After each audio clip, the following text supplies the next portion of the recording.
Why have I been doing French? I'm David Jones. I am a lawyer, but as part of my law I do sports law and I do mergers and acquisitions.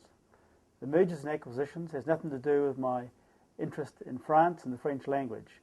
It's all to do with sports law. Principally, my contacts with France these days are through travel and through sports stars, or particularly All Blacks who want to play in Europe.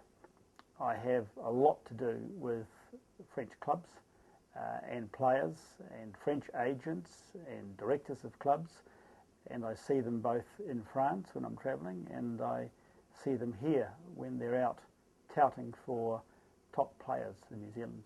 Well, I've done French at school. I did French at school in the third and fourth form. I took it up again about 3 years ago, and I took it up for a number of reasons.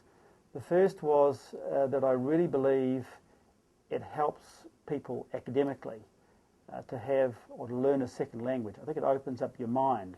I found it very helpful to actually acquire that skill in terms of dealing with the French, being able to understand what's going on in terms of negotiations when they're both talking in French and English, and of course the written contracts which I get, which whilst they're always presented in both English and French, I'm now able to check for their veracity when I compare both contracts. We are a Western civilization still, and France and England are really very much one and the same thing.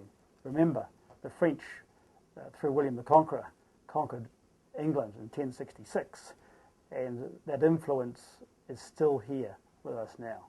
I think travel is very much part of the New Zealand way of life, and if you can speak another language, it's very helpful in your travels, because no matter where you go in the world, usually if you can speak English or French, you can get by.